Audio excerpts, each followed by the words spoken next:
Les gars, de nouveau, petite vidéo sur Obafemi, puisque comme vous l'avez vu la semaine dernière, il a laissé le titre vacant. Mais avant ça, petite pub, comme d'habitude, on a sorti l'émission Quiz spéciale Royal Rumble. Donc elle est dispo sur YouTube. Je pense qu'elle va être dispo dans les prochains jours sur Spotify.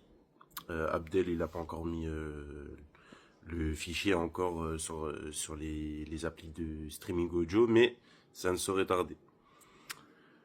Donc, Obafemi, qui a laissé le titre vacant suite à sa victoire à NXT New Year's Evil, je crois que c'est le nom du PLE. Et je crois que c'était jamais arrivé dans l'histoire de NXT qu'un champion parte en laissant le titre vacant. Après, je connais pas excessivement NXT, mais dites-nous dites-moi si je me trompe dans les commentaires. Mais il me semble pas avoir déjà vu ça, ou en tout cas une telle mise en scène pour le départ d'un catcheur dans le main roster. Il me semble que c'est jamais arrivé.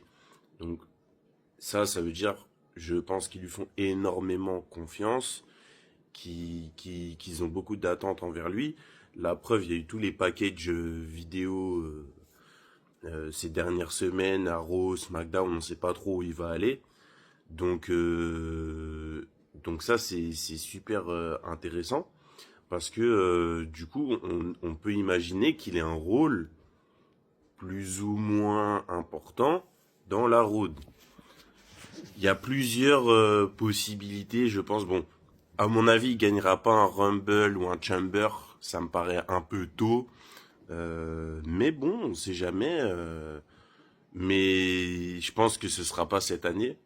Mais disons que il a déjà, il fait déjà une bonne impression dans le roster principal avec sa petite dualité avec, sa petite rivalité avec Cody. Et en plus, dans ce match-là avec Cody, où il y a une intervention de Drew McIntyre, il y a un face-à-face avec Obafemi. Donc, moi, ma théorie avant de voir tout ce qui s'est passé, c'était que Drew récupère le titre et lui fasse un shot au Rumble ou, je sais pas, au Chamber, un truc comme ça, ou qu'ils aient plusieurs matchs à Saturday Night Main Event. Par exemple, à Saturday Night Main Event, là, en janvier, il pourrait défendre le titre contre Obafemi, mais bon, à mon avis, les deux titres ne seront pas défendus, les deux titres mondiaux. Donc ça m'étonnerait que Obafemi ait un shot dans la road. Après peut-être au Chamber, mais ça paraît encore loin. Faut voir ce qui se passe entre temps. Faut voir si Drew il perd pas le titre. Faut voir si Drew il est toujours. S'ils veulent faire un projet avec Drew, parce que moi mon idée de base c'était quand même de faire Drew Obafemi à WrestleMania. Mais bon, on est encore loin de tout ça. Au Rumble, il va faire une forte impression. C'est pas impossible qu'en fait il le coffre jusqu'au Rumble et que pour l'instant on sache pas dans quel roster dans quel show il va être entre SmackDown et Raw.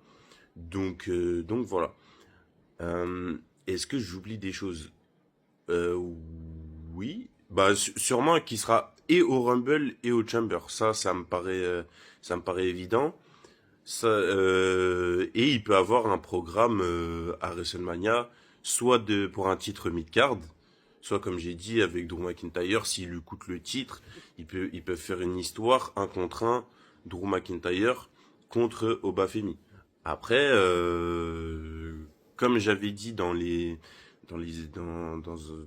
émission où je sais plus je crois que c'était dans le dernier TikTok.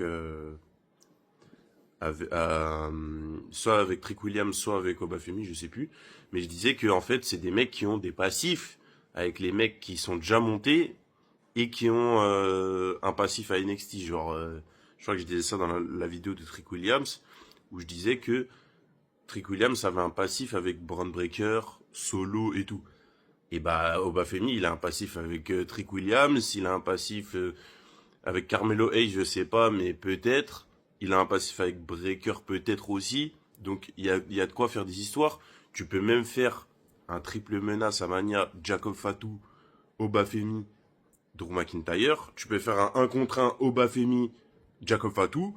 Enfin, il y a énormément de possibilités, déjà même sans mettre un titre en jeu, un titre majeur ou mineur, en jeu pour Obafemi.